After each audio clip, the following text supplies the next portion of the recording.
Greetings loyal subscribers and honoured guests. On this week's episode of RetroGrade, I am taking RC Pro-Am on the NES for a spin, along with various other entries in the series that were released on other platforms. Initially I toyed with the idea of resurrecting my Rare Replay series for this video, but then I decided I didn't really need to. RetroGrade is a decent enough platform to explore this and any other retro game developed by Rare, something I do intend to do a bit more frequently as I've been revisiting some of their output recently. You can expect me to take a look at some of their titles that weren't included in Rare Replay, such as Diddy Kong Racing and GoldenEye over the coming months. But in the meantime, let's get back to RC Pro-Am, shall we? The original RC Pro-Am was released way back in 1988 in partnership with TradeWest and Nintendo. It is a fast-paced, addictive racing game that is seen from an isometric perspective. For such an old game, the handling really feels great with very responsive controls. The game is fairly easy for the first few races as things move quite slowly and there is no weaponry or hazards to worry about. Gradually, as you move through the 24 different track layouts, the opposition start to get faster and smarter, you'll get access to bombs and missiles, and you will have to contend with oil slicks, water, barriers and turbo pads on the track. In order to stay competitive with the CPU racers, you will need to pick up various upgrades that are scattered around the track, including better tyres, acceleration and top speed. Staying on top of this is very important because if you don't, you will have a very hard time keeping up with your opponents in the later races. You can also pick up more missiles and bombs and special letter tiles. In the original version, these would eventually spell out the word Nintendo, but in the Rare Replay version this has been changed to Champion. If you do manage to collect all of the letters, then you will move up a vehicle class. These new vehicles are usually speedier than those that came before at the cost of a bit of strength, and all of your upgrades will be reset when you graduate up a class. As long as you stay out of last place, which is 4th, then you will be allowed to progress onto the next track. Finish last and it's game over. You do get 3 continues though.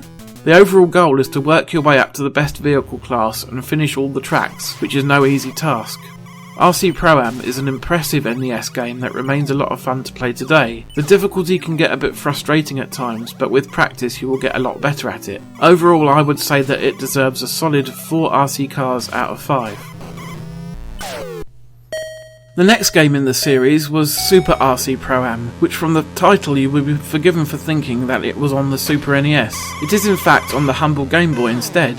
While Super RC Pro-Am runs a good deal slower than its NES parent, it does a decent enough job of recreating the gameplay of the original in a portable format.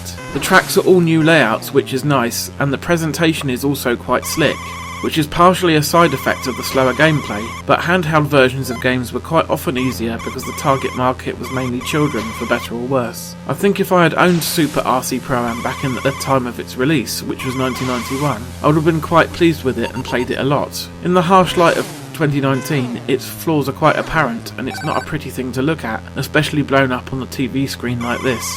Overall, I would give it a score of 3 RC cars out of 5. It is a decent attempt at a portable version, limited by the hardware it's running on. After that comes Championship Pro-Am, which has no such limitations. This one came out for the Sega Mega Drive, or Genesis, and is essentially a souped-up remaster of the NES game. All of the track layouts are the same, and the basic gameplay is identical.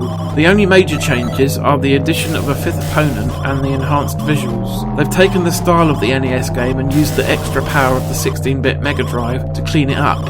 I really like it. This may just be the definitive version of the original Pro-Am game. I've no doubt though that there are purists out there who will always prefer the NES version simply because it came first. Overall, I would give it a slightly better score than the original, 4.5 RC cars out of 5.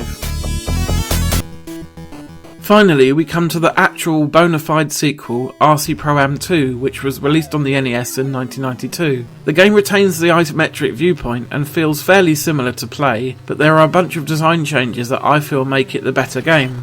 Instead of having to pick up your upgrades from the track during a race, you will pick up and earn cash instead, which can be spent on upgrades in between races. This is much better because you will have your hands full simply staying ahead of the pack during the races, and don't need the extra distraction of looking for upgrades. The letters that you need to collect to move up a vehicle class remain though, except this time each racer will move up independently of each other, whereas previously, if you advanced, all the CPU opponents did too.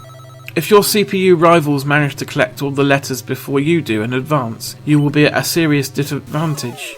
This does make things pretty tough, but it adds an extra element to the game. The terrain type also changes twice over the different tracks. First to a blue arena where there are sometimes patches of ice, and then to purely dirt tracks. The feel of the racing doesn't change at all on these different terrain types, but it does add a nice bit of variety to the graphics. Speaking of which, the game looks nice and clean like the original game, but I did witness a bit of slowdown when there was a lot on screen.